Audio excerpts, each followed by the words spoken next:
Bom dia, chat. Bom dia, boa tarde, boa noite. Deixa eu ver se tá funcionando meus áudios. Um pouco. Tá funcionando. Como é que vocês estão? Pra quem tava estranhando a música, esse gênero chama-se post-rock. Que é um gênero lá da década de 90.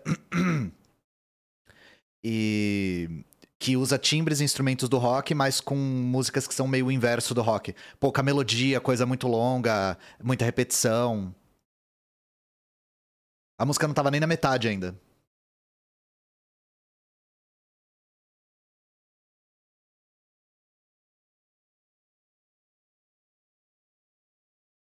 Mas é isso, hoje a gente vai falar dele, né?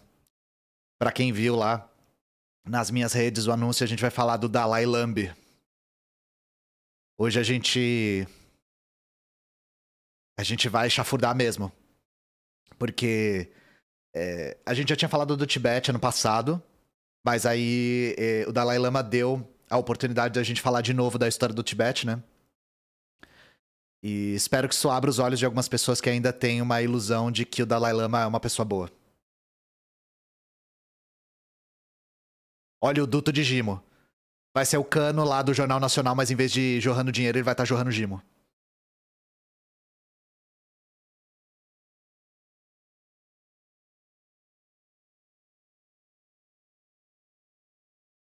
Beleza? Então, algumas coisas. Primeiro, o roteiro de hoje foi feito por mim e pelo Como Ninja. A gente se divertiu bastante escrevendo junto, porque é muito esquisita essa história, vocês vão ver como ela fica estranha. E, novamente, caso vocês não saibam, eu tô tendo auxílio de pesquisadores, mais especificamente a Suede Carvalho e o Como Ninja, dois cearenses aí. Como a gente brinca, eles estão colonizando a minha live com notícias de Ceará. Ultimamente eu mudei um pouco o formato do meu canal. Eu tenho falado menos de notícias e mais de história.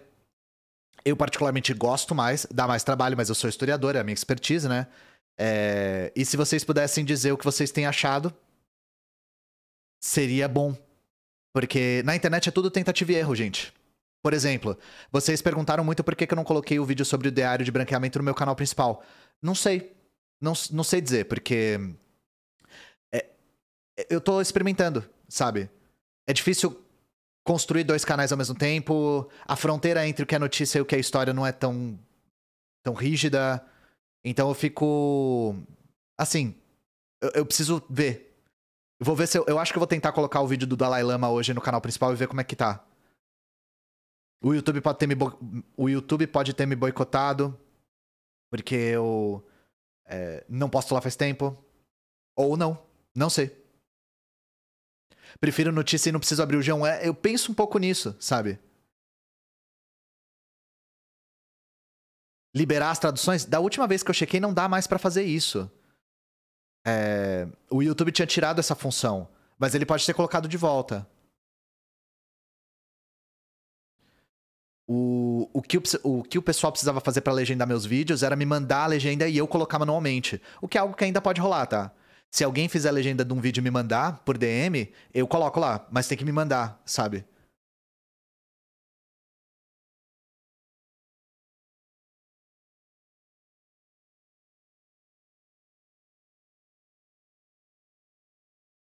Certo?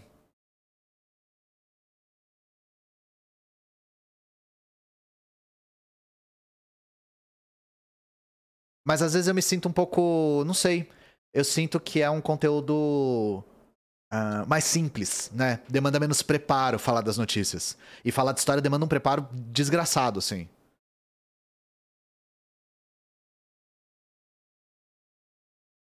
Eu falei um pouco sobre a situação indígena no Canadá no meu vídeo sobre pessoas em situação de rua. Caso você queira ver um pouquinho disso. Mas é bem pouquinho. Outra coisa, eu vou abrir, eu tô esquecendo de fazer isso, mas eu vou abrir um formulário, tipo um Google Forms, assim, fixo, que eu vou deixar aí no canal, que seja um canal só pra críticas, gente. Porque qual que é a questão? Eu falo pra vocês que eu preciso que vocês me critiquem nas coisas que eu erro. Só que tem um problema. Eu recebo uma chuva de mensagens e fica um pouco misturado. Fica muitas outras coisas no meio das DMs, assim. Então nem sempre eu consigo ver as críticas. Eu vou abrir um canal exclusivo só para as pessoas sugerirem coisas, tipo, corrigir erro que eu falei, mostrar uma interpretação diferente, coisas assim, sabe? Já aconteceu quando eu li, serviu de muita coisa, mas nem sempre eu consigo ver porque fica misturado com as outras notícias, ou com as outras DMs. Então eu vou abrir esse formulário fixo aí, vai ser tipo exclamação críticas aí no chat. Tipo um 0800, uma ouvidoria, uma ouvidoria do canal. Então, os elogios, eu não queria os elogios porque eu não queria que a galera mandasse elogiando e ficasse muita coisa. Eu precisava de um canal só pra eu ver as coisas que eu errei, sabe?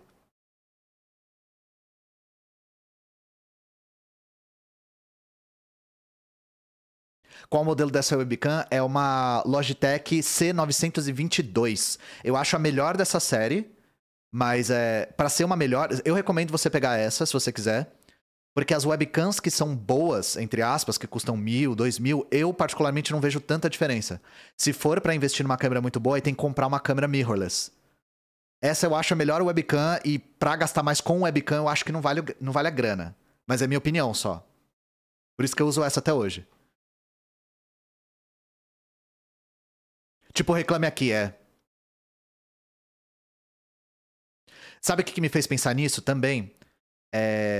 Não existe a menor razão pro meu trabalho ser individual, gente. Todo mundo da comunidade que quiser contribuir com a parte intelectual do canal pode. Não tem a menor razão pra eu não abrir um canal pra galera contribuir se quiser. E ontem foi o Dia dos Povos Indígenas, verdade. A gente vai falar um pouco da questão indígena hoje. É o revisionismo, vou abrir o revisionismo.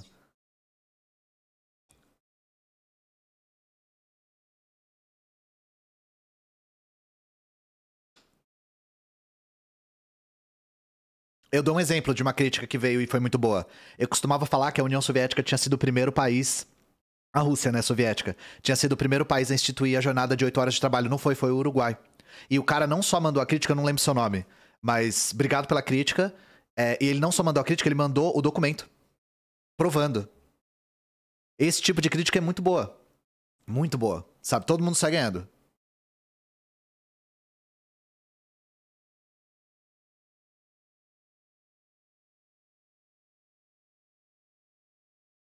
Exato. Eu não sou muito fã de usar as DSLR porque elas são muito grandes, né? É melhor comprar uma sem espelho mesmo.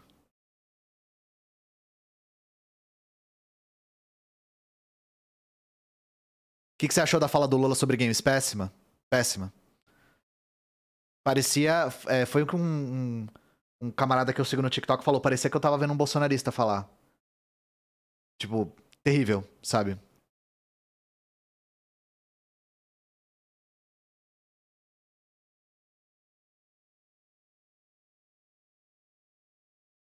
Você acompanha o xadrez verbal? Sim, acompanho desde. Desde quando existe? Nossa, eu acho que eu ouço desde 2012, 13, se existia nessa época. Eu ouço há muitos anos já. Ultimamente eu tenho ouvido menos porque é muito longo, né?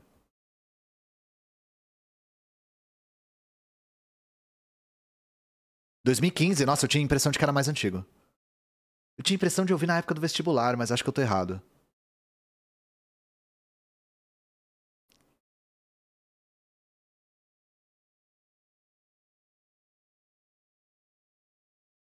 Não, falar de videogame é bobagem. E o Lula ainda falou: ah, você não vê videogame falando sobre amor. Primeiro, vê. Segundo, ai, cara, que coisa. Enfim. Enfim, vocês sabem, né? Acho que isso aí foi meio unanimidade, que foi uma fala bem errada, bem controversa. Boomer, uma fala boomer. Desfaz o L. Ah, inclusive tem emote novo aí no. Foi bem idiota o que o Lula falou. Foi bem idiota. Foi bem o teu pai chegando e falando, também fico o dia inteiro nesse computador, sabe?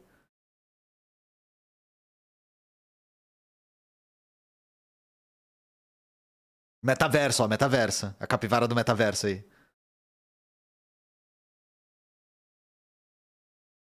Sim, o Lula mandou DM pra Nive Stefan.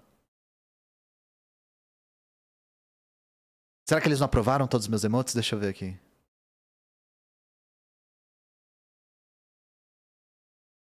É, tem uns que não estão aqui.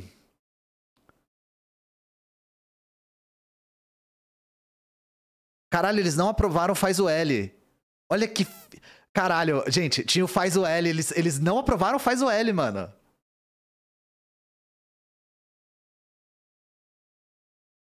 Você só pode estar de brincadeira, velho. Os caras não aprovaram o Faz o L. Que merda. Que ódio, era o único que eu queria, mano.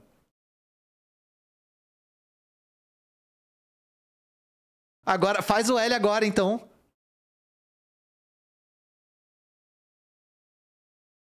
Tinha o faz o L, o desfaz o L. Pelo amor de Deus, cara. Twitch. Você tá de sacanagem, velho.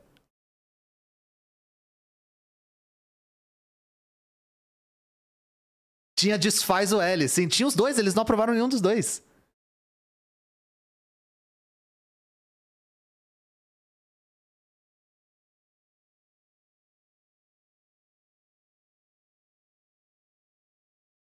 Mostra como é o emote. Deixa eu pegar ele aqui, ó. Deixa eu ver se eu consigo achar ele aqui. Onde que fez esse negócio?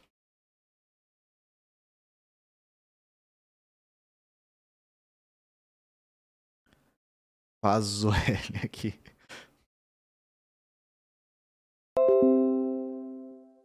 Não faz o L aqui.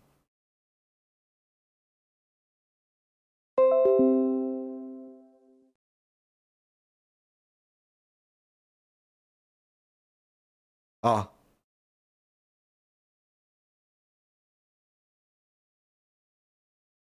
É a capivara com polegar opositor que o Gus desenha.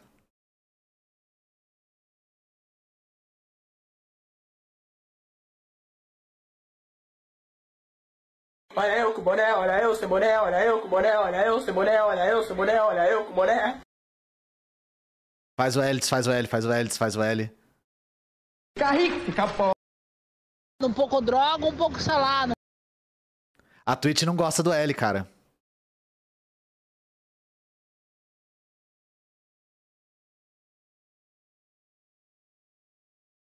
Que coisa, cara. Aprovaram todos menos o L.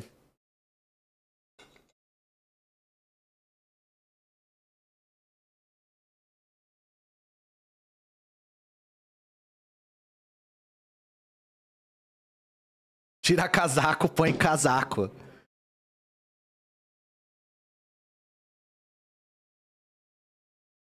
Não aprovaram o L, gente. Não aprovaram. Vamos começar com as notícias, gente? Hoje a gente tem umas 5, 6 notícias só. E aí a gente já vai falar do Dalai Lambi. Beleza? Ah, sua mãe disse que eu tô equivocado e você é vitimista? Eu vou falar uma coisa. Vocês viram bem pouco da minha opinião naquele vídeo, né? Agora, se ela não quer confrontar as evidências históricas, aí não é um problema muito meu, né? Nem seu. A gente não pode fazer nada a respeito disso. Vamos lá, vamos começar com o Gimo Morno. Aquele que você requentou no micro-ondas e deixou fora o tempo demais, sabe?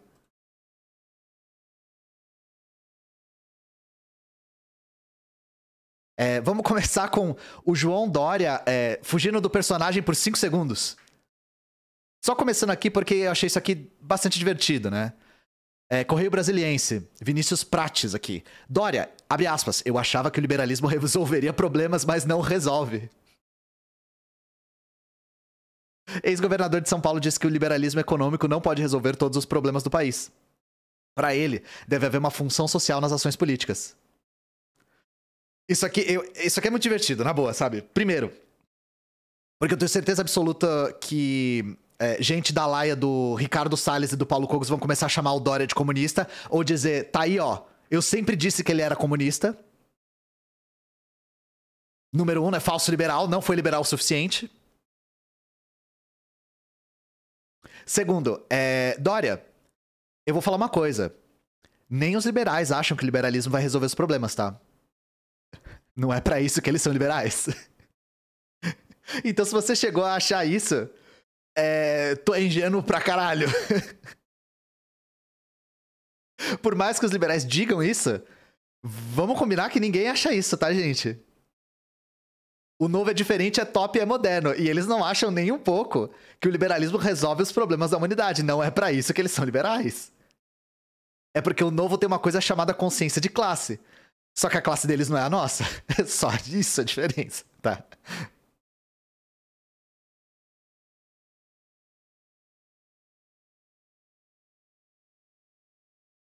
Resolve os problemas deles, com certeza. Desfaz o L de liberalismo, né? Ex-governador de São Paulo João Dória, sem partido, disse que deixou a vida pública com um pensamento diferente daquele quando a iniciou. Em 2016, eleito prefeito de São Paulo, Dória começou sua trajetória se descrevendo como um liberalista econômico. No ano passado, ao deixar o cargo de governador, ele se via como liberal social. Gente, o que é um liberal social? O cara tá inventando palavra aqui.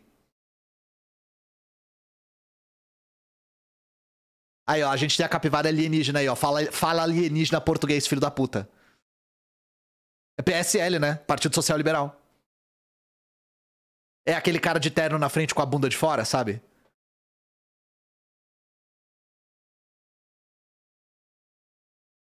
Liberal que sai de casa, boa, gostei. O Dória virou o Norberto Bobbio. Pois é, nossa, é muito bem colocado.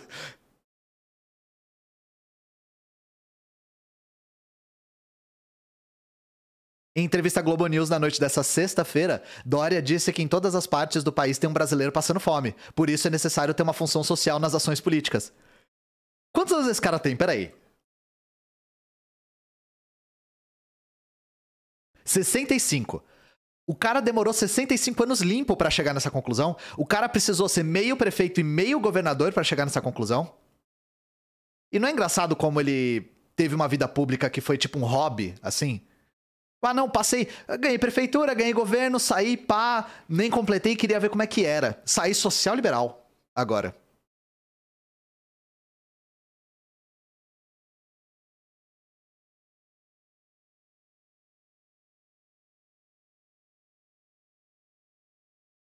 Abre aspas, você tem um brasileiro em todas as partes do Brasil, inclusive no estado mais rico e mais poderoso que é São Paulo, tá escrito assim, passando fome. Isso é inaceitável, não há justificativa pra isso, declarou Dória. Não há justificativa, mas há explicação, né, Dória? O liberalismo é parte da explicação. Inclusive, você é parte da explicação. Porque você faz parte de uma família que é rica há gerações. Gimolite. Calma, ele é apenas um menino de 65 anos, né? O Neymar, quando tiver 65 anos, como é que vai estar? Justin Bieber com 65 anos. Vai estar como? Calma, ele é só um menino de 65 anos, né? O Mamãe Falei com 65 anos.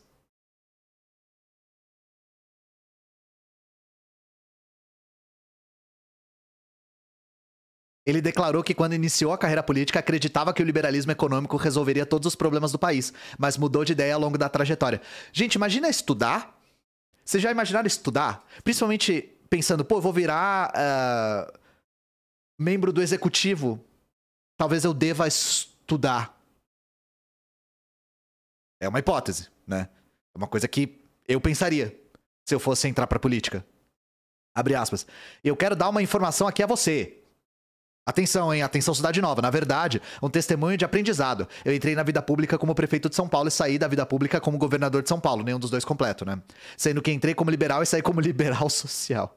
Eu acreditava que o liberalismo econômico resolveria todos os problemas do país. Não, não resolve. É preciso ter uma função social, mas com equilíbrio, com balanço, principalmente com paz. O atrito, a briga e o conforto não vão levar o país a um bom destino. Então você quer dizer, Dória, que precisa de intervenção estatal? O Estado vai pisar na minha minhoca? Na minha? Vão roubar o meu posto? Em roubo é posto.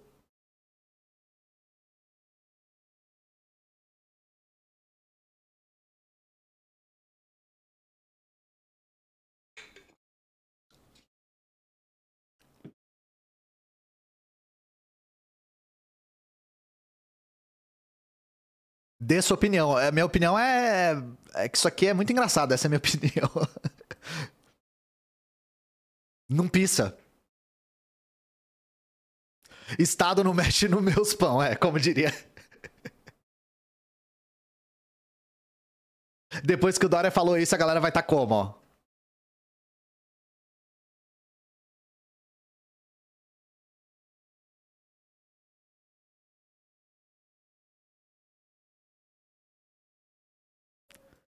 Ó, Dória. Que negócio é esse de função social, velho? Você quer tocar no meus pão agora? Governo não toca no meus pão. Eu acho maravilhoso, porque são os pão de hambúrguer, tá ligado? Meus pão.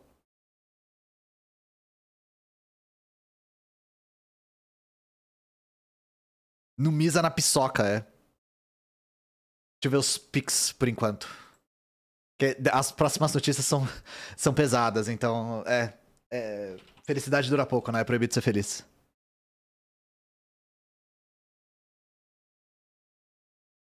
Tinha uma que eu pensei em mostrar, que era uma chamada assim. Brasileiro parece estar mais preocupado com a fome do que com a guerra da Ucrânia. Diz Estados Unidos, ou algum porta-voz dos Estados Unidos. Opa! Obrigado pela raid, tio. Tamo junto.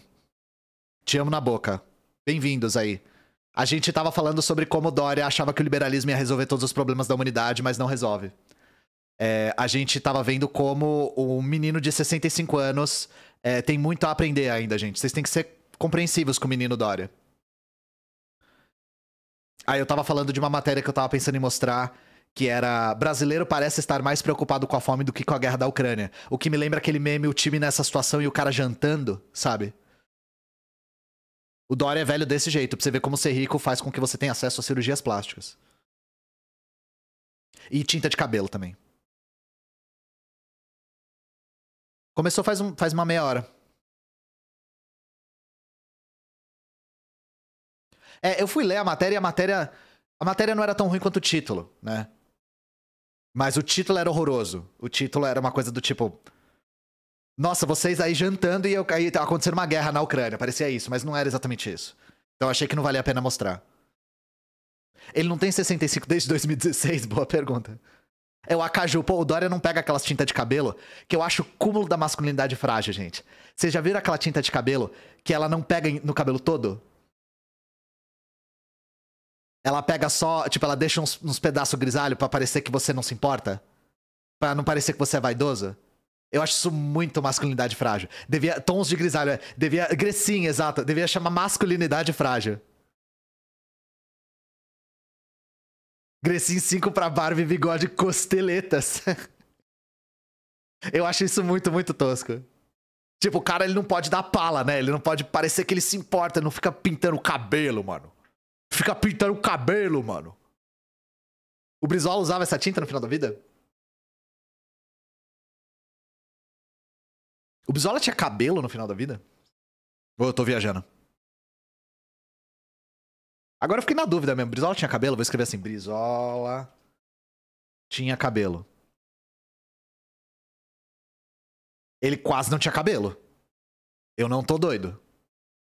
Ele tinha lateral só,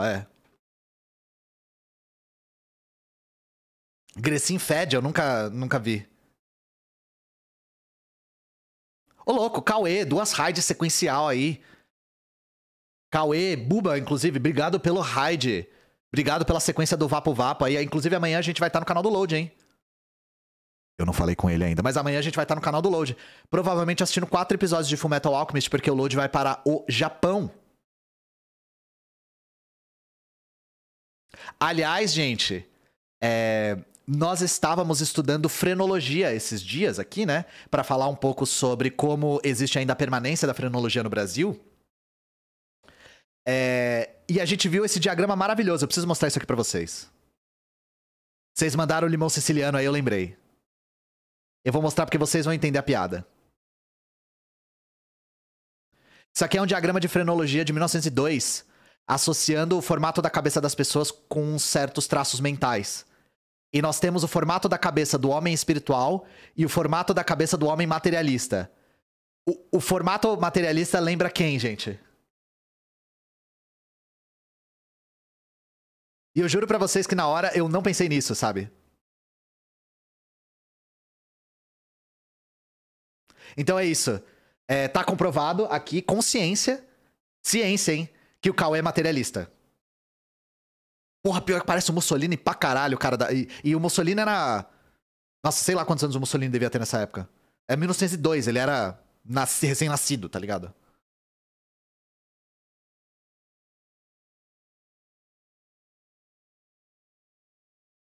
Mas é isso, gente. A gente tava falando sobre como o Dória é só um menino de 65 anos que acabou de descobrir que o liberalismo não resolve os problemas da humanidade.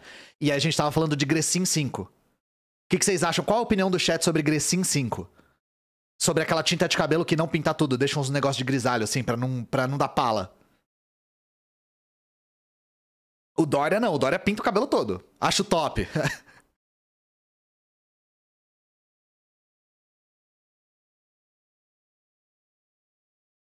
Meu avô era milico e usava.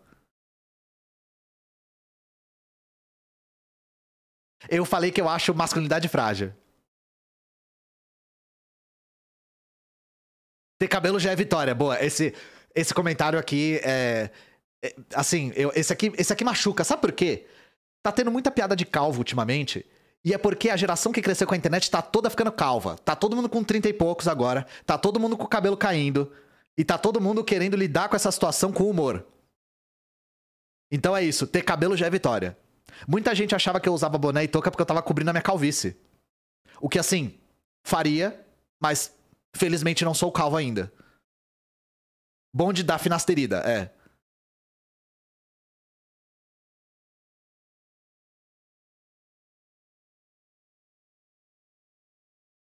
Ainda. O sentar na mesa tem essa... É verdade, o sentar na mesa tem essa cor. Será que eu tenho sentar na mesa? Tenho. Sentar na mesa! Ele tem esse cabelo, né? Nossa, tá vindo muito pix. Deixa eu dar uma olhada aqui. Yara, obrigado pelo 100 limpo.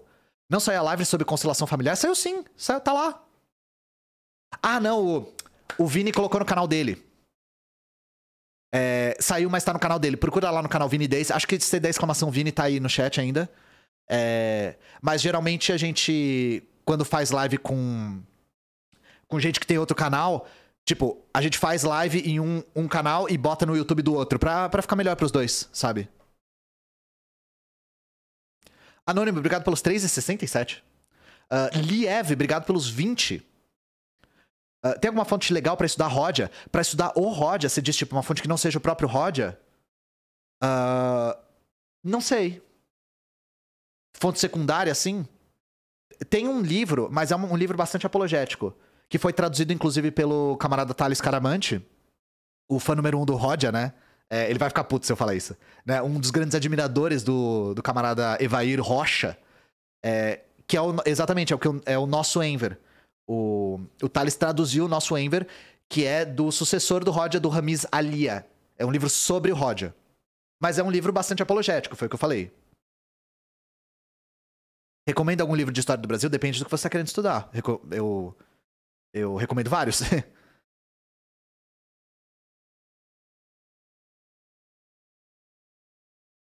Você tava na live do professor que tenta refutar comunismo? Era você mesmo? Não, tem um cara usando meu nome. Ó. Eu tenho verificado agora. Se não tenho verificado, não sou eu. Inclusive é por isso que eu corri atrás de fazer isso, tá? Então, se tem história pública e não tá verificado, não sou eu, tá? E tem que tomar cuidado com isso, que eu vi que tinha gente usando o nome do Gaio Fato pra falar merda também. A gente tem que ficar um pouco atento com essas coisas.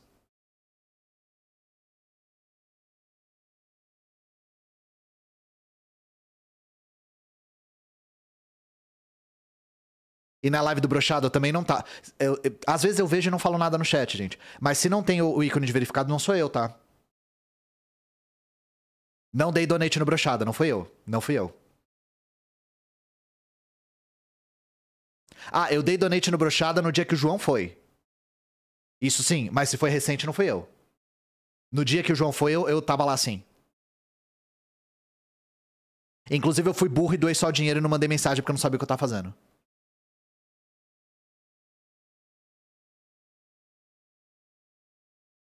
Mas é isso, Liev. Se você quiser estudar o Rod, a fonte que eu conheço secundária é o nosso Enver do Ramiz Alia. Se você quiser estudar Albânia, tem um livro muito bom, que é o que eu falo até na minha live sobre Albânia, que é o Picareta e o Rifle. Picareta e o Rifle, que eram símbolos da Albânia.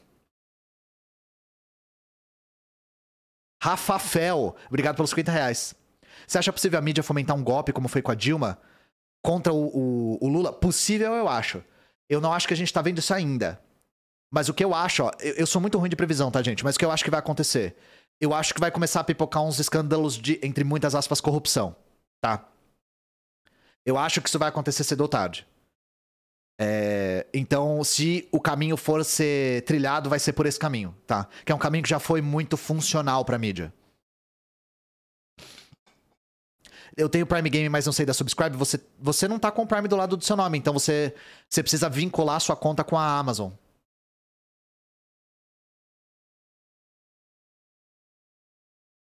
Tô desconsiderando a mídia abertamente bolsonarista, né? Falando mais da mídia hegemônica, que é um partido paralelo, tipo ó, a Globo, né? Os jornais Folha de São Paulo.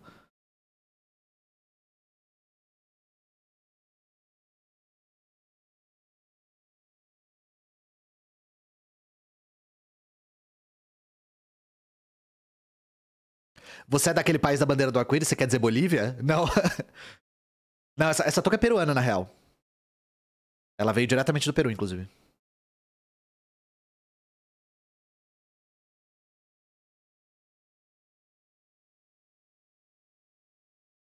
Eu tava lendo os pics, gente. Desculpa, fiquei distraído.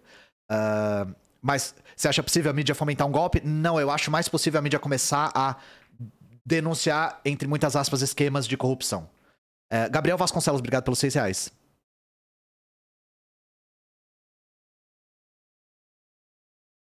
Eu não entendi a sua pergunta. Como as pessoas veem a RDB uma crítica ao governo totalitário? RDB?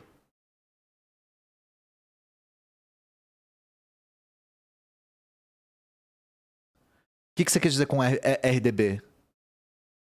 República Democrática é o quê? Alguma república...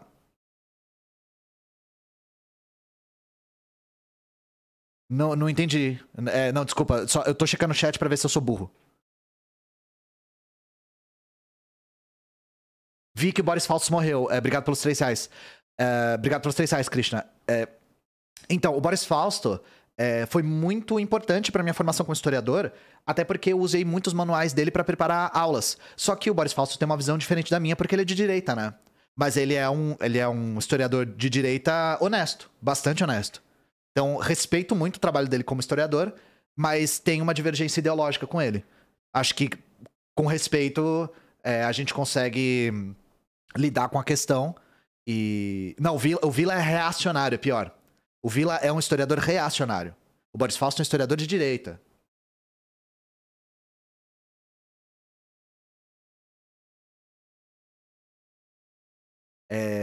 Mas, por exemplo, perguntaram de livro de história.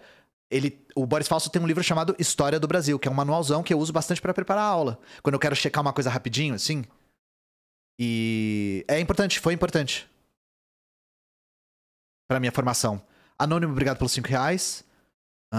Outro anônimo, obrigado pelos 4,20. Scal, obrigado pelos R$3. Abrace o tio e fale pra ele que ele é maravilhoso. Todas as vezes que eu vejo ele, eu faço questão de fazer isso. Talarico Engels, obrigado pelos 4,20 de novo. Você pretende fazer vídeo sobre gentrificação? Sim. Sim, eu tinha até separado o material e eu não tive tempo de ler. Mas pode ter certeza de que eu vou fazer. Eu gosto muito de falar sobre questão da moradia aqui no canal. E quando eu falo de gentrificação, às vezes quando eu falo só a frase não, a palavra, muita gente pergunta o que é isso, né? E eu não quero só dizer... é quando o preço de um lugar aumenta, sabe? Eu quero explicar como isso acontece. Aumenta por quê? Quando? Em que circunstâncias? Costuma acontecer em que tipo de lugar? Como é que funciona no Brasil? Eu quero explicar isso, sabe?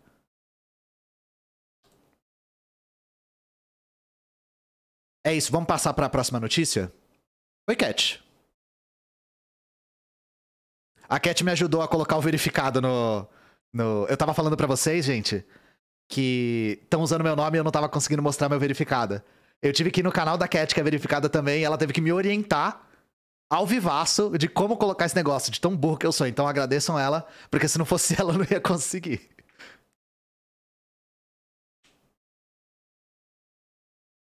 Não, eu também acho o Boris Fausto raso em pontos. Eu concordo com você. Mas eu não vou dizer que ele não foi importante pra minha formação como historiador. Seria hipocrisia da minha parte, sabe? Mas eu já quis delinear aqui que ele tem uma visão conservadora de história.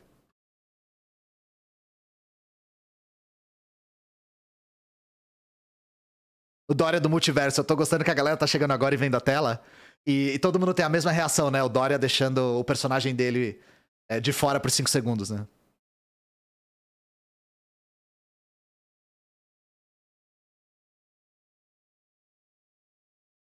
Vamos lá, vamos falar um pouco da reforma do ensino médio? E eu queria comentar algumas coisas aqui. Deixa eu trocar a tela. Então, a gente já falou da notícia do Dória, gente. Aí vai ter que ficar pro YouTube. Inclusive, me sigam lá no canal. É o relógio quebrado, né? Me sigam lá no canal de cortes, por favor. Nunca pedi nada. Gente, recentemente, o Medo e Delírio em Brasília fez uma coisa que eu acho bastante admirável, que eu queria até comentar com vocês. Vocês sabem que eu sou muito fã do programa. Eu acho que os dois inovaram muito. Eles criaram um formato de podcast que vai pautar o futuro do podcast no Brasil. Sinceramente, eu acho que é nesse nível. E os dois trabalham e trabalham, viu? Eu tenho medo dos dois entrarem em burnout e parar de sair episódio um dia. Mas o que eu quero dizer no penúltimo episódio, eles fizeram uma parte de um comentário bastante infeliz acerca do novo ensino médio. E isso deu uma repercussão bastante negativa. O que eu achei é que no episódio novo, eles deram um exemplo de como fazer uma autocrítica, tá? Quem o quê? 2 pessoas perguntaram quem, eu não sei o que eu falei.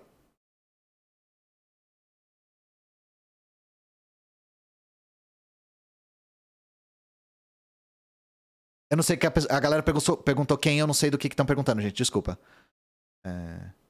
As duas, é o Pedro Daltro e o Cristiano Botafogo, desculpa, eu não citei os nomes, tá?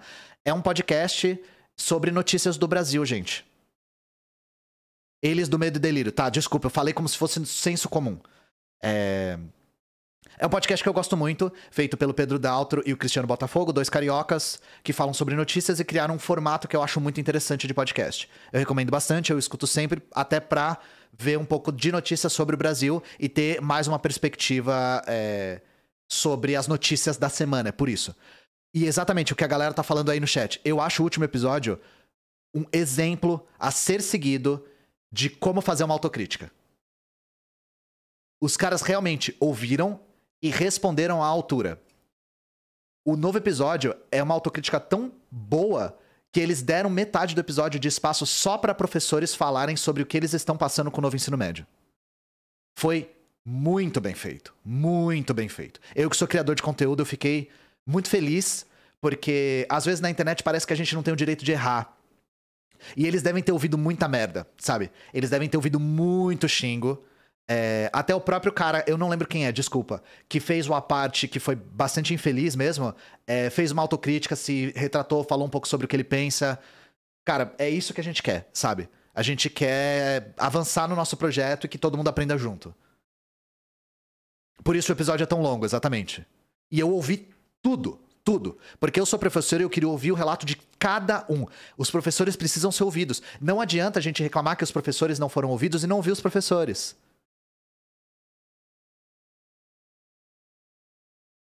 Nossa sociedade odeia erro no geral? Concordo, mas eu acho que na internet, o formato da internet pune o erro com mais severidade.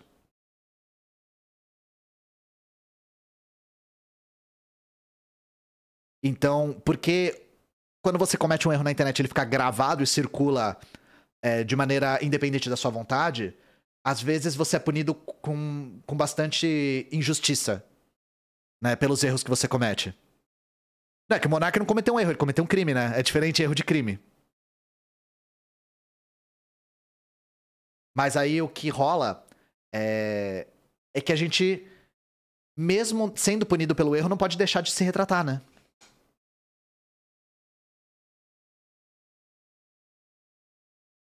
Erraram feio. Aquela parte é terrível. Foi difícil de escutar mesmo.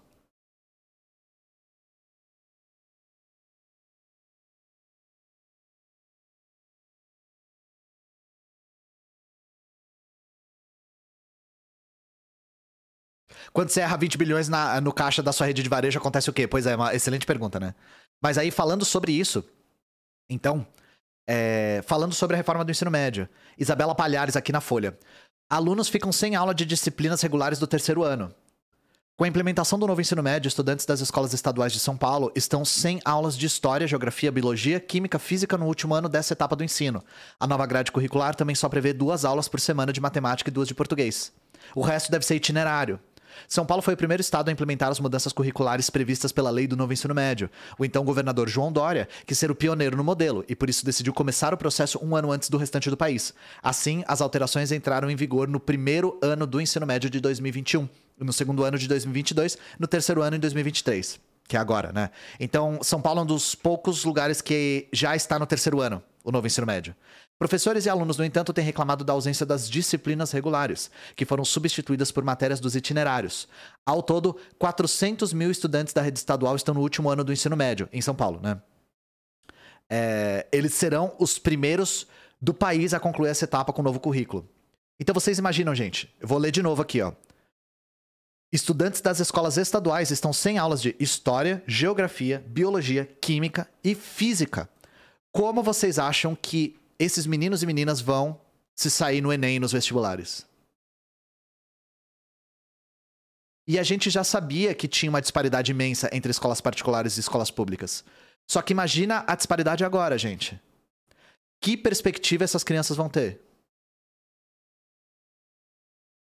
E pra quem já trabalhou em escola pública, vocês sabem que perspectiva é uma coisa que é difícil de fomentar nessas pessoas.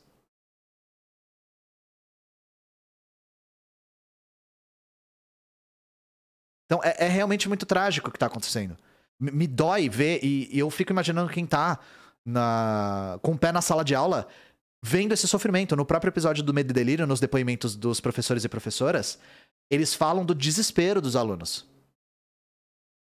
De aluno dizendo, eu vou sair da escola e virar iFood, porque eu preciso ganhar dinheiro agora e me formar não vai fazer a menor diferença. Você consegue dizer não pra um aluno desse?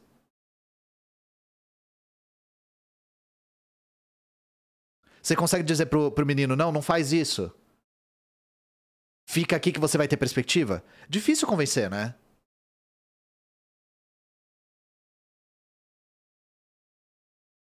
Em nota, a Secretaria da Educação do Tarcísio de Freitas diz que estuda ajuste na grade. A pasta defende a oferta de menos itinerários e novas abordagens de forma a garantir direitos, mas não indica se pretende ampliar a carga horária de disciplinas regulares. Gente, as escolas particulares, principalmente as de elite, ainda estão dando as disciplinas regulares da mesma maneira. A indústria do vestibular guia a maneira como as escolas dão as matérias.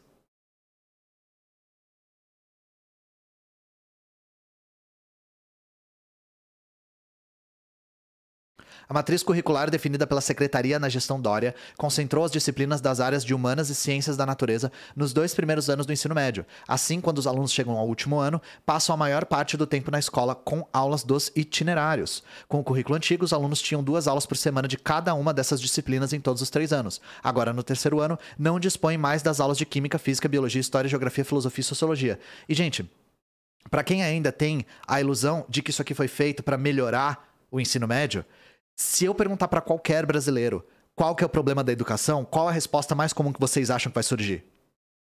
Antes da reforma do ensino médio. Se eu parasse qualquer brasileiro na rua, em qualquer bairro, em qualquer região do país e perguntasse qual que é o problema da educação pública no Brasil, qual que é a resposta? Mais comum. Subfinanciamento, falta de verba, falta de estrutura, falta de professor, falta de dinheiro, falta de investimento, salário baixo, sucateamento, estrutura. Todo mundo tá falando a mesma coisa. A reforma do ensino médio, segundo seus ideólogos, queria melhorar o ensino médio fazendo uma mudança curricular.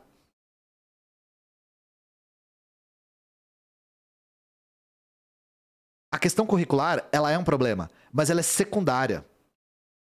O problema primário, que todo brasileiro tem ciência, é o subfinanciamento da educação pública. E isso uma pessoa fala no próprio Medo e Delírio. Se a gente tivesse uma educação com o currículo do século XIX, mas com financiamento, seria melhor do que com o novo ensino médio sem financiamento. Sério mesmo.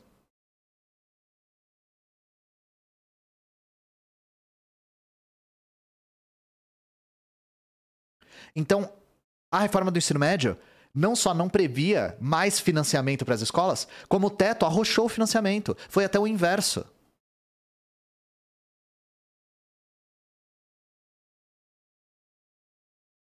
A carga horária de matemática e português também sofreu redução de 60% no último ano. Antes eram 5 aulas por semana de cada uma delas. Hoje são 2. A redução ocorreu para dar espaço aos itinerários. Parte do currículo que, em tese, permite os alunos optar por uma área de conhecimento para aprofundar os estudos. O problema é que, conforme mostrou a Folha de São Paulo, muitas escolas e estudantes não têm tido opção. Alunos também reclamam que as disciplinas formuladas para os itinerários são descoladas do conteúdo tradicional que é cobrado no Enem. Abre aspas. Eu tô no último ano do ensino médio, devia estar me preparando para fazer o Enem, ter aulas do conteúdo que vai cair na prova, mas chego à escola e só tenho aulas sem sentido. Queixa-se Laura Neres, 17, aluna do Dom Pedro I na Zona Leste. A jovem diz que quer cursar História, olha só, das minhas. E por isso, quando estava no primeiro ano do ensino médio, optou pelo itinerário de Ciências Humanas. Ela acabou direcionada para a escola para um itinerário chamado Quem Divide Multiplica, que, segundo a ementa, reuniria conteúdos interdisciplinares de Humanas e Matemática. Abre aspas. As aulas são confusas, os professores não sabem que conteúdo abordar. A Folha conversou com professores das escolas estaduais da capital do interior para relatarem que relatam sentir os alunos mais desmotivados. Para eles, as mudanças desorganizaram a grade curricular e esvaziaram os conteúdos escolares, fazendo com que jovens não vejam sentido nas aulas. Foi o que eu acabei de fazer. Foi o que eu acabei de falar, perdão. O professor de geografia de uma escola estadual da Zona Norte diz que a redução de carga horária da sua disciplina o forçou a assumir muitas aulas dos itinerários. Ele tem lecionado 12 matérias diferentes, recém-criadas, nenhuma delas aborda o conteúdo de geografia. Gente, imagina preparar 12 aulas diferentes. Imagina preparar essa quantidade de matéria. Eu sou historiador, preparar aula de história, só aula de história, eu sendo formado em história, já dá um trabalho do caralho. Então, de duas uma. Ou o professor fica completamente sobrecarregado, ou ele toca o foda-se. Não tem nenhuma opção no meio termo.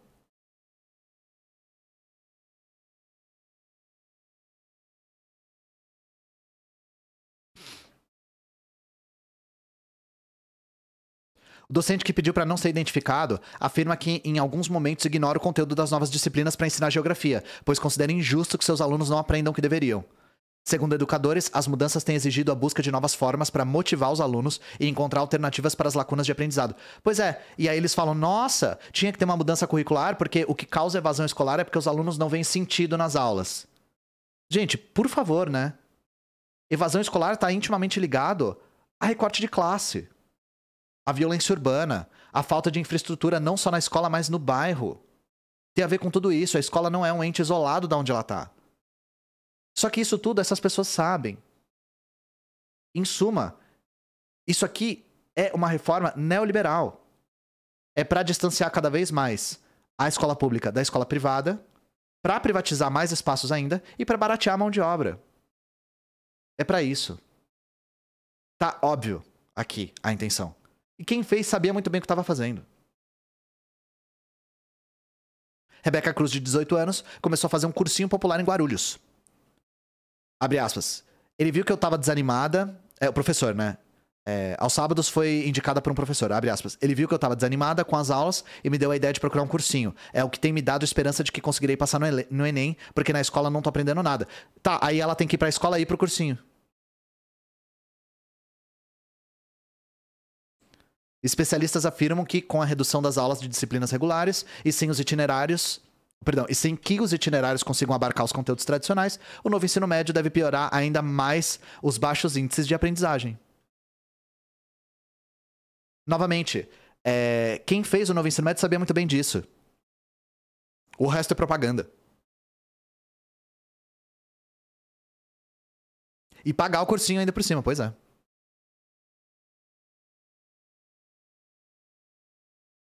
O nem ensina e nem ensina uma profissão e nem ensina conhecimento crítico. Nem, sabe?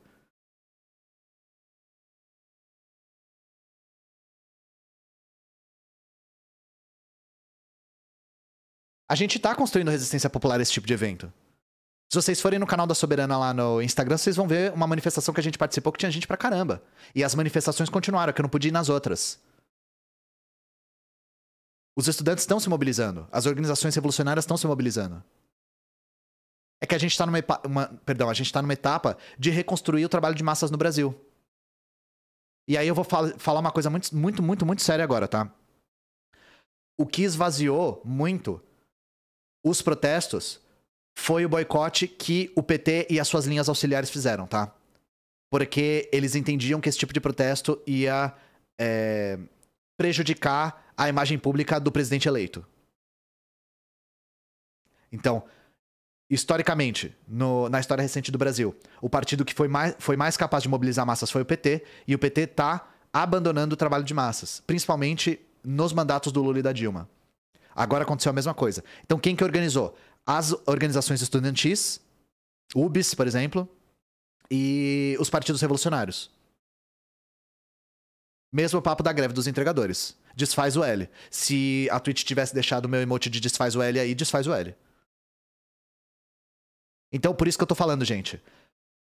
A gente tem que reconstruir o trabalho de massas independente do PT. E a gente tá nessa etapa de reconstruir, de aumentar nossas fileiras mesmo.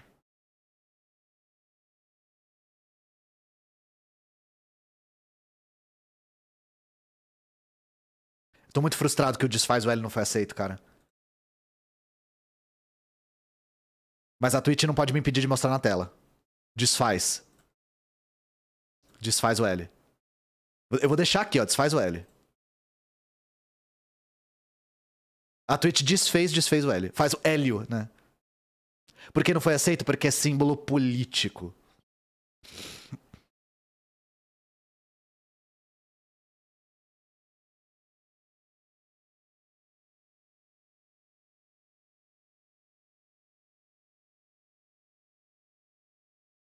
Moro em Fortaleza.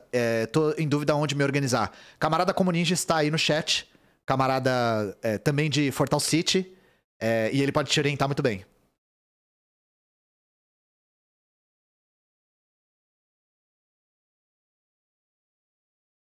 Vocês podem ir pra Praça do Ferreira Vai ao Sol, juntos. É uma maneira boa de se organizar. Não falei do Dalai Lama ainda. Já vou falar.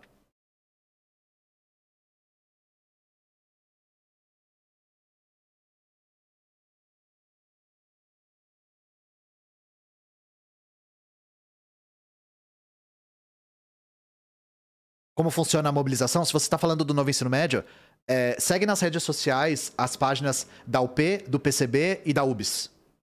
E da FENET também. Essas páginas todas vão falar sobre as mobilizações.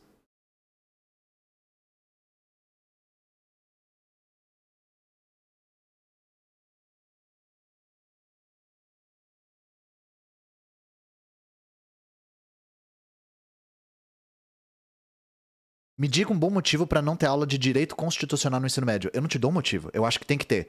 Mas eu quero te perguntar uma coisa. A aula de direito constitucional deveria substituir alguma das matérias regulares do ensino médio? Do ensino médio que a gente conhece. Vocês acham que tinha que tirar a física, por exemplo? E ensinar direito constitucional? Tinha que tirar a geografia e ensinar direito constitucional? Sabe por que eu tô fazendo essa pergunta? Porque é isso que o novo ensino médio fez. Então vocês entendem qual que é o problema?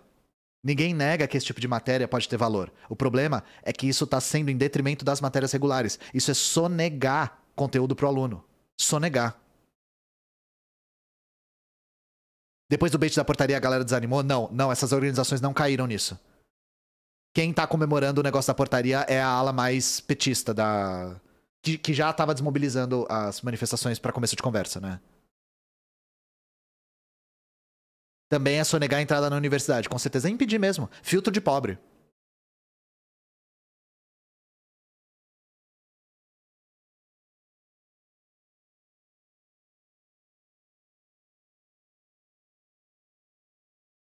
Quem vai dar aula sobre direito é um professor com bacharel em direito? Não sei. Não sei. Acho que sim, mas enfim. O Brasil é o país que mais tem advogados no mundo, não é? Mais que os Estados Unidos. A viagem ao redor de Mamagaia era pior, o nome da matéria. Vou ver os pics, eu só vou encher minha garrafinha de água. Rapidinho. Vai ser tão rápido que eu vou cobrir a tela com os pão aqui.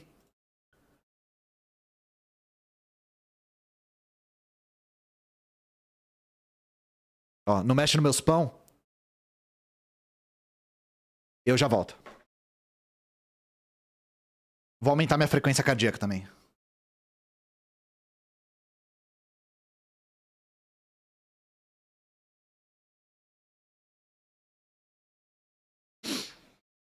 Vamos continuar? Gente, aqui é alerta de gatilho forte, tá? A gente vai falar de extrema violência da ditadura militar agora. Mas é uma coisa que eu venho falando ao longo das lives desse mês e que essa notícia veio a calhar porque corrobora com isso.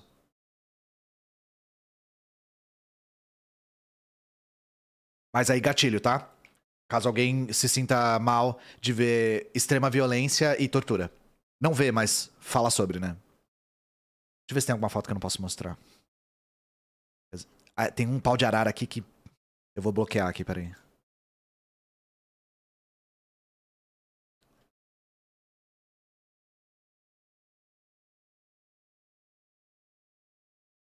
Vamos lá. Tortura e escravidão. Estudo detalha cadeias para indígenas na ditadura. Gente, todo mundo aqui que já ouviu falar da ditadura deve ter ouvido também falar que a ditadura do Brasil foi branda, né? Que ela matou pouco, que ela prendeu pouco. Comparado com o Chile, comparado com a Argentina.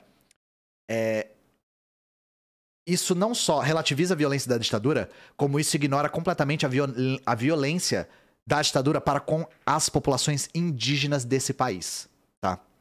Eu falo um pouco sobre isso no vídeo sobre a história da demarcação da terra indígena Yanomami, que a gente fala sobre os dois maiores crimes da ditadura contra os indígenas, que foi a Transamazônica e a Perimetral, que foram estradas rasgando a floresta e levando morte por onde passavam. O número que a gente tem é 8 mil indígenas mortos por agência direta da ditadura. Mas esse número com certeza é maior porque, por exemplo, o genocídio Yanomami, que aconteceu agora no governo Bolsonaro, é consequência de políticas públicas da época da ditadura. Então isso, ó, ainda tá aqui. O garimpo entrou na terra indígena Yanomami por causa da ditadura, gente. Pra vocês entenderem. Só tem garimpo lá por causa disso. Então é mais profundo, tá? E aí a gente viu essa notícia aqui sobre essas cadeias para indígenas em Minas Gerais. Então vamos lá. Aqui é o Carlos Madeiro na UOL. 2 cadeias montadas no interior de Minas Gerais foram usadas para manter presos ao menos 400 indígenas de todo o país durante a ditadura militar. Lá eles foram submetidos a torturas e trabalho forçado, chamado pelos próprios indígenas de escravidão. Os detalhes de como funcionaram os prédios foram tema de pesquisa do antropólogo Pedro Pablo Fermin Maguire. Eu acho que é Maguire, né? Os prédios são... Que prédios são esses, perdão? A primeira cadeia foi instalada em 1968 e funcionou até 72, na terra do povo Krenak, às margens do Rio Doce, no município de Resplendor, Minas Gerais. O local era chamado de reformatório. Lá foram detidos 94 indígenas de 15 etnias, espalhadas por ao menos 11 estados do país. Em 72, a segunda cadeia foi montada. Após a desativação da primeira. O local foi a Fazenda Guarani, em Carmésia, Minas Gerais, onde vive o povo Pataxó. Esses dias a gente falou da luta dos Pataxó pela demarcação da sua terra, inclusive. O prédio usado em Carmésia era um que escravos usavam décadas anteriores. O presídio funcionou até 1979, com cerca de 300 detidos nos 7 anos de existência. Nesses prédios, 2 pessoas morreram e outra desapareceu, segundo investigação do MPF. Em ambos os locais, a tortura ocorria por meio de espancamentos frequentes. Quem tomava conta do local e praticava castigos era a Guarda Rural Indígena, formada por militares e indígenas ligados à PM de Minas Gerais. Qual é a pesquisa? Os estudos resultaram em tese de doutorado em antropologia pela UFMG. O trabalho foi na área de arqueologia histórica e contemporânea. O título é Foi a Escravidão, uma referência às falas ditas por pessoas que viveram aquela época. Nas cadeias imperou um regime de terror, trabalhos forçados e tortura. Tese de doutorado de Pedro Maguire. Aqui era o reformatório. Escravidão dos indígenas. Segundo os relatos colhidos por Maguire, os prisioneiros viviam em um regime de exceção sem garantias processuais, tipos penais nem sentenças definidas. Os entrevistados classificaram o regime como escravidão do índio e citaram que, além das prisões arbitrárias e torturas, havia roubo de terras. Relataram também que o trabalho escravo ocorria sob ordem de Manuel dos Santos Pinheiro, capitão Pinheiro ligado à PM. Refizemos na pesquisa os mapas dos prédios. As pessoas entravam e ocupavam logo as celas menores. Com o tempo, eles graduavam e a guarda deixava ocupar celas maiores e circular pelo local de maneira menos ostensiva. Ah, tem uma fala dele no Aqui Tem Ciência. Provavelmente, então, tem um episódio sobre isso aqui no Aqui Tem Ciência. Essa evolução, conta o pesquisador, premiava aqueles que tivessem um bom comportamento. Segundo Maguire, no presídio em Carmésia, por exemplo, o tamanho era cela maior, 4,5 por 3,3. Cela intermediária, 3,3 por 2,4. E cela menor, 2,5 por 1,55. Também conhecido como closet, né? Os internos obrigados a trabalhar em condições análogas à escravidão, várias mulheres do povo Krenak caíram também na rede das punições e trabalho sobre um regime disciplinar férreo. A tortura sob forma de espancamentos cometidos com o intuito de aterrorizar atingiu várias pessoas do povo Krenak. Já no reformatório, havia uma série de comportamentos não tipificados, sem nenhum processo legal, muito menos garantias. Nele foi frequente o uso de celas em condições equivalentes à tortura. Os prisioneiros dependiam para sua libertação da avaliação subjetiva dos seus guardas sobre o desempenho em trabalhos forçados. MPF apurou e a justiça condenou. As cadeias indígenas foram alvo de ação do MPF de Minas Gerais, que denunciou o governo brasileiro e mineiro. Em setembro de 2021, a juíza federal Ana Cristina Rocha Gonçalves condenou a União e o governo de Minas Gerais por violações de direitos humanos. Aqui tinha uma imagem de um indígena num pau de arara sendo desfilado numa rua, tá? Eu tive que ocultar pra não sei se viola alguma diretriz da Twitch. Um dos fatos que chamou a atenção da denúncia do MPF é a solenidade de formatura do primeiro turno da Guarda Rural Indígena, realizada em Belo Horizonte em fevereiro de 70. Lá foi produzida uma das imagens mais emblemáticas da ditadura, o desfile de indígena amarrado em pau de arara. Segundo o relatório da CNV, 6 tipos de violações foram praticadas contra os povos indígenas da ditadura. Remoção forçada do território tradicional, usurpação de trabalho indígena e trabalho escravo, prisão, tortura e maus tratos, desagregação social e extermínio. Documento final da CNV. A CNV sugere uma nova comissão da verdade indígena para investigar os crimes praticados durante a ditadura. A investigação, porém, nunca foi feita.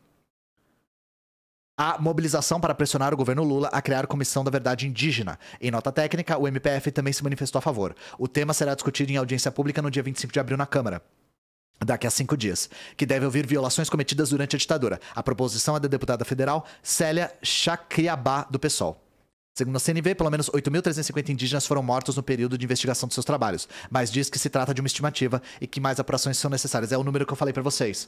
Só que se a gente for falar do impacto, muitos mais indígenas morreram. O impacto a longo prazo, que perdurou depois da ditadura.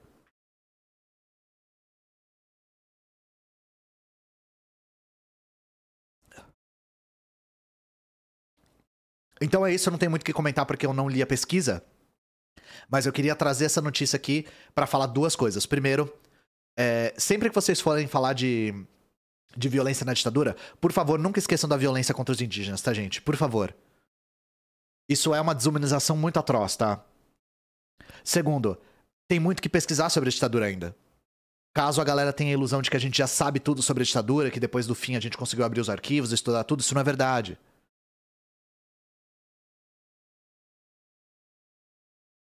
Queria saber mais do impacto da ditadura para os povos indígenas do meu estado. Qual que é o seu estado?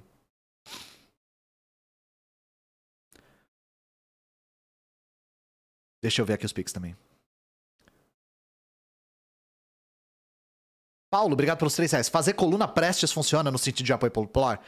Não sei. Não consigo... Eu acho que é uma transposição um pouco mecânica do que aconteceu. Mas que a gente tem que reconstruir o trabalho de massas no Brasil, sim. Qual que é a tática mais acertada pra isso? A gente tem que debater ainda, tem muita controvérsia. Vini M, obrigado pelos R$3. A reforma do ensino médio é a prova do neoliberal transformando o humano em máquina. Sim. This Barbie is a communist. Obrigado pelos R$20. Pode explicar o materialismo histórico dialético como se fosse pronacéfalo? Eu dou uma dica. No meu vídeo sobre princípios básicos do comunismo, eu tenho uma explicação bastante básica. Mas o materialismo histórico é basicamente o vínculo indissociável que nós temos entre a forma como nós reproduzimos a nossa vida, como produzimos o que a gente come, o que a gente veste, onde a gente mora, e como a gente se organiza socialmente. É o jeito mais simples que eu consigo explicar.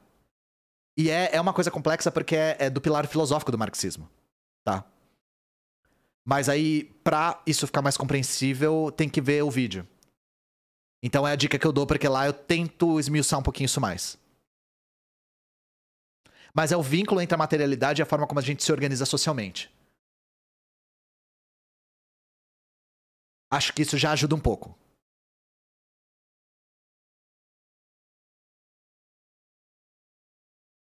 E eu só quero dizer que eu não acho isso fácil, tá? Eu demorei muito tempo pra entender. Eu tive aula disso na faculdade, saí sem entender. Então, não se desespere se você tiver dificuldade. Tios, obrigado pelo 100zão limpaço, pela causa. Muito, muito obrigado.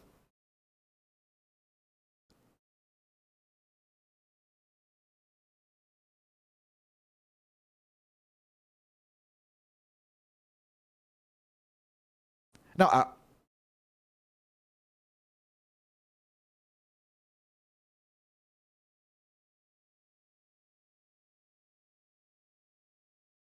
eu tô lendo aqui.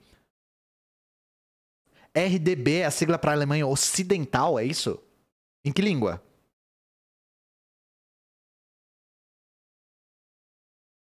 Porque teve uma mensagem aqui falando das siglas da Alemanha. RDB é sigla pra Alemanha Ocidental?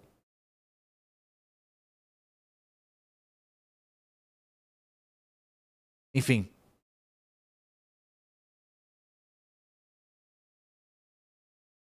Anônimo, obrigado pelos 10 reais. Outro anônimo, obrigado pelos 5 reais. É isso.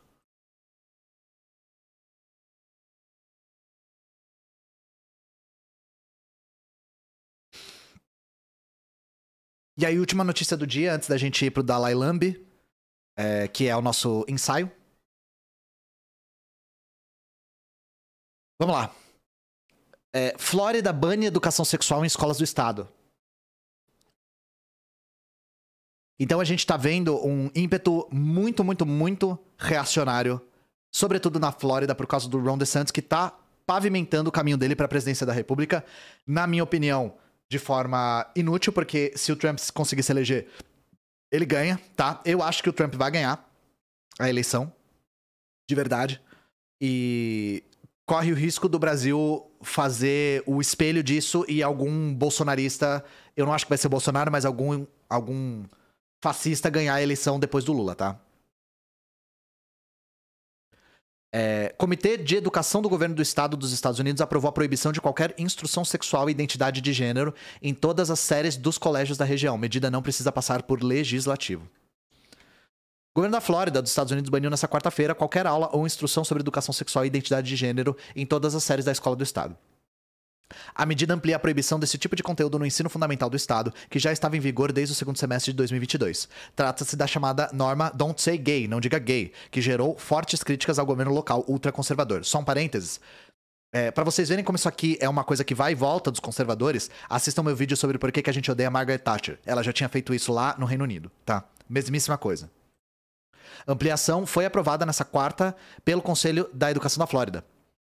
Determina o seguinte: nenhuma aula nas escolas públicas de todas as séries do estado da Flórida poderá falar sobre educação sexual e identidade de gênero. A exceção são conteúdos exigidos pela instrução da saúde reprodutiva, deve ser. Ainda assim, estudantes podem optar por não assistir a essas aulas. Até hoje, essa lei era aplicada apenas a alunos do jardim de infância ao 3º ano. Pois é, né? Os alunos podem optar por não assistir aulas sobre saúde reprodutiva. E aí os alunos podem achar que os bebês vêm de um repolho, né? Olha só que legal. Não, é a cegonha, né? O aluno sai com 18 anos do ensino médio. Ah, como é que você nasceu? Sei lá, mano. Minha mãe falou que foi cegonha. Se pá, é isso mesmo, sabe?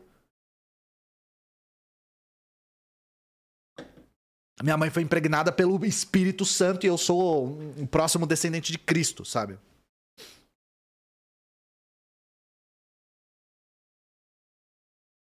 A proposta entrará em vigor após um período de aviso processual que dura cerca de um mês, de acordo com o porta-voz do Departamento de Educação do governo local. Aí aqui falei do Ron DeSantis, né? A nova lei foi uma proposta do governador ultraconservador Ron DeSantis. DeSantis é pré-candidato à presidência, etc, né? Novamente, ele tá muito atrás do Trump. Se o Trump conseguir, o Trump ganha, tá? Vamos lá. Vocês acham que é só lá? Então. O inferno tá aqui também. Brasil tem mais de 200 projetos contra a educação de gênero nas escolas. Ruth Pina aqui na UOL. Desde 2014, legisladores dos estados, municípios e Congresso apresentam mais de 200 propostas legislativas que proíbem a educação sobre gênero e sexualidade nas escolas do Brasil. Os dados são do novo relatório HRW, Human Rights Watch.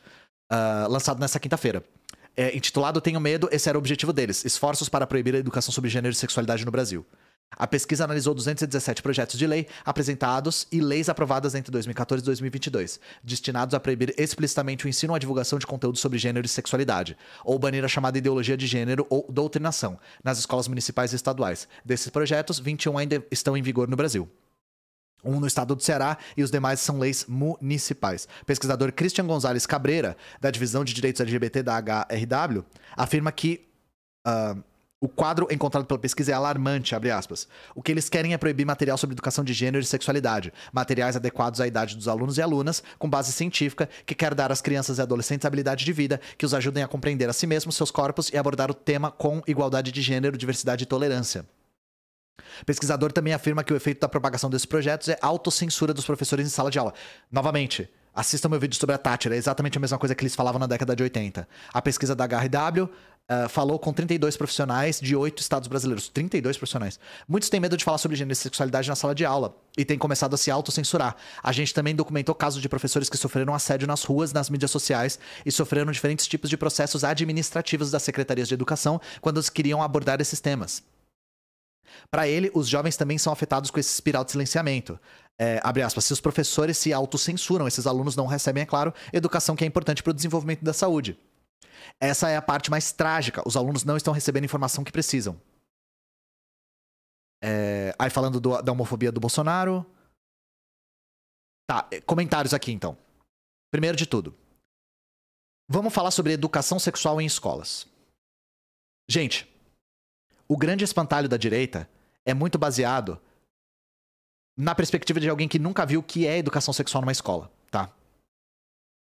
Uma das coisas mais hipócritas que a direita faz é dizer que defende a família e ser contra a educação sexual na escola.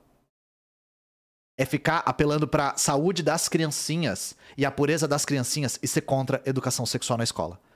Educação sexual na escola é importantíssimo para que as crianças denunciem abuso. É um veículo para as crianças entenderem o abuso que estão sofrendo e denunciarem. Crianças sequer têm vocabulário para conseguir dizer o que está acontecendo. E a maior parte dos abusos, vocês sabem disso, acontece dentro da família. Então me parece que é preservar a família apesar de qualquer circunstância. Esse é o primeiro ponto. Se você é a favor da família e da pureza e da saúde das crianças, você deve, por obrigação lógica, ser a favor de educação sexual.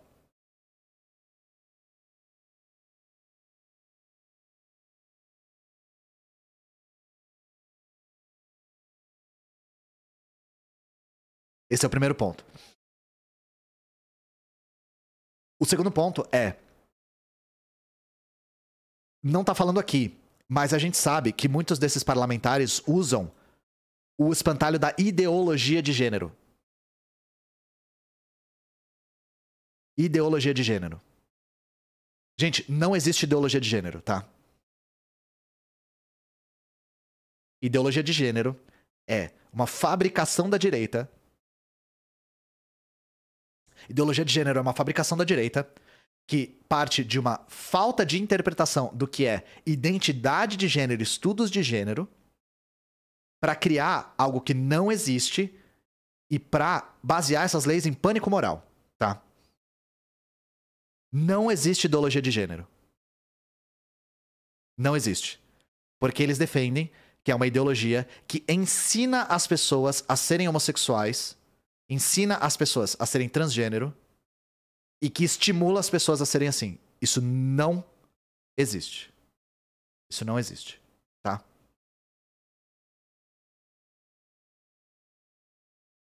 Então o debate da ideologia de gênero, ele sempre tem que começar com isso. Não existe ideologia de gênero. Isso não existe, tá? Novamente, é um espantalho que a direita criou a partir de uma interpretação equivocada do que é teoria de gênero, do que são os estudos de gênero.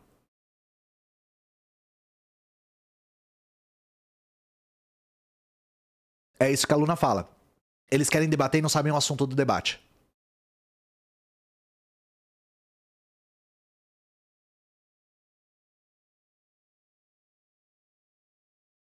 E eu falei, só pra encerrar, eu falei sobre isso quando a gente falou um pouco sobre o Nicolas Ferreira. Por que que eles atacam tanto, por exemplo, a comunidade LGBT e principalmente a comunidade trans? Porque, principalmente a comunidade trans, é uma comunidade muito minoritária, aproximadamente 0,5% da população brasileira é trans, e é uma comunidade muito subjugada, que tem pouca maneira, tem poucos mecanismos de defesa. Então é uma maneira de criar pânico moral, crescer em cima de pautas morais e não receber nenhum tipo de represália. É uma comunidade muito muito perseguida, que sofre uma violência que no Brasil não tem igual no mundo todo. Então é realmente pegar onde as pessoas não têm espaço pra se defender. Nós temos 2 parlamentares trans só.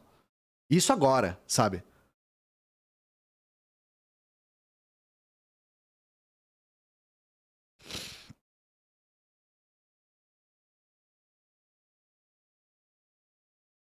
É uma comunidade vulnerável, essa era a palavra que eu quis dizer. Eu não tava achando a palavra. É uma comunidade vulnerável, sim.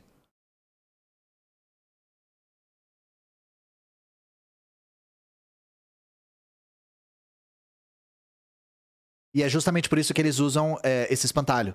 Porque eles atacam justamente uma comunidade vulnerável.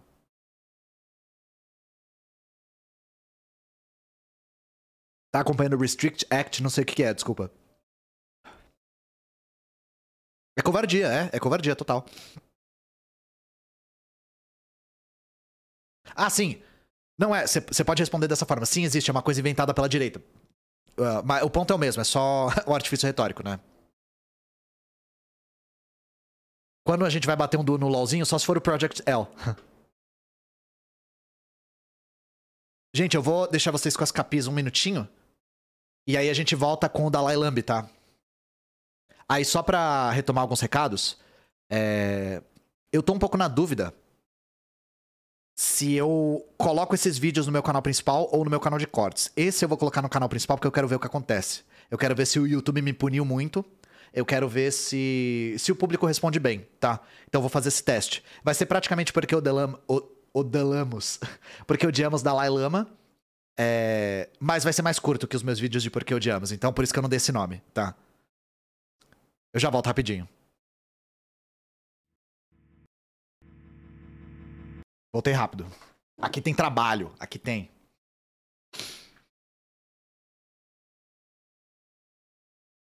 Vídeo do Stalin tá vindo? A gente agora que tá com mais pesquisadores trabalhando no canal, a gente tá começando a fichar os livros. É porque a gente não quer deixar nada pra trás. Então, o que tá dando muito trabalho, e é penoso pra caralho, é ler os livros da direita, é ler livros dos propagandistas da CIA, dos caras de Harvard. É difícil ler essas porra, sabe? E é difícil porque os caras não citam fonte, eles não falam de onde eles tiram as informações, eles tiram muita conclusão e com pouca evidência. É horroroso, sabe? Recomendo o livro do Losurdo, sim. Só não pode esperar que o livro do Losurdo seja o que ele não é. Não é uma biografia do Stalin. É sobre o mito do Stalin. É diferente.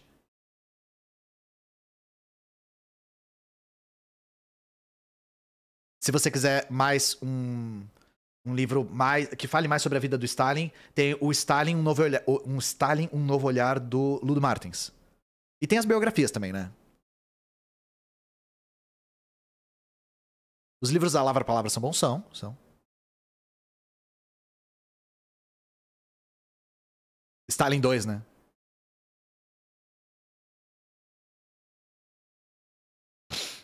Por que trotskista fala que hoje tem um movimento de reabilitação do Stalin? Porque trotskista não consegue viver sem o espantalho do stalinismo.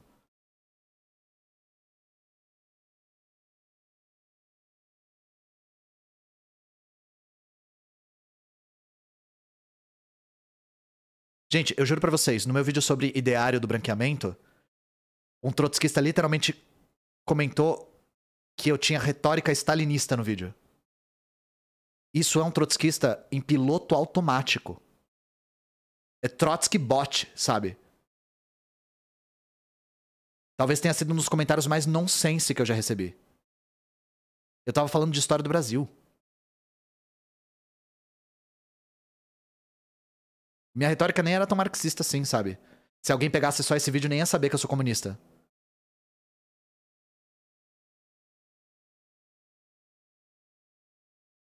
Esse stalinismo tá na sala com a gente agora?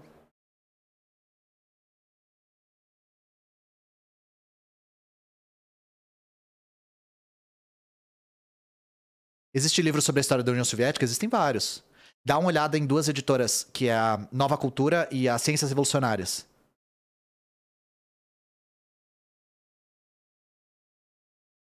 Nas Ciências Revolucionárias tem um livro sobre a história do país dos sovietes, que eu acho uma introdução muito boa, se você nunca leu. Outra coisa que eu recomendo é o livro da editora Manuel Lisboa. Esse aí tem de graça na internet, que é a história do Partido Bolchevique. Não é só a história do partido, é a história da Revolução, né?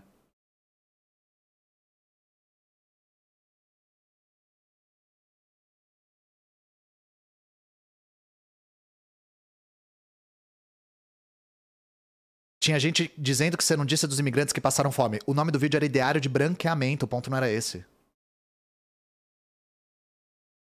E, gente, lógico que num vídeo sobre história eu não vou falar de alguma coisa.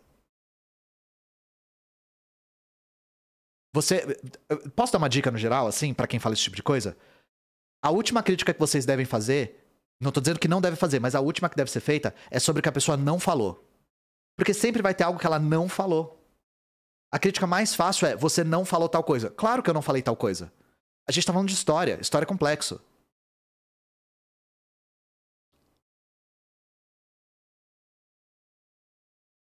Recomendo Os 10 Dias que Abalaram o Mundo, sim. Recomendo. Não é um livro tão fácil, mas é um livro muito gostoso.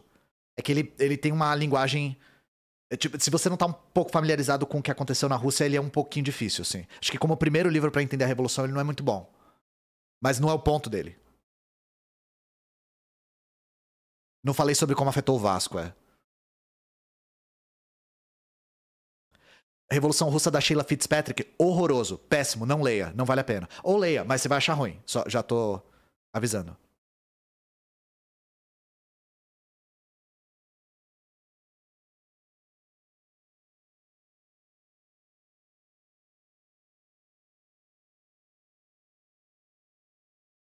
Tem alguém sério que usa o termo stalinismo? Depende.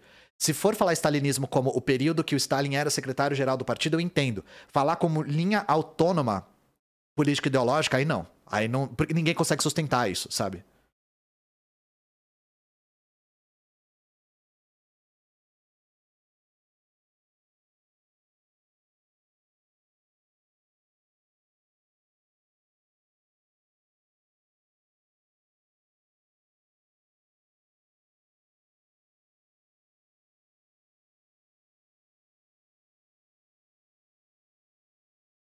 Vamos lá? Vamos pro ensaio?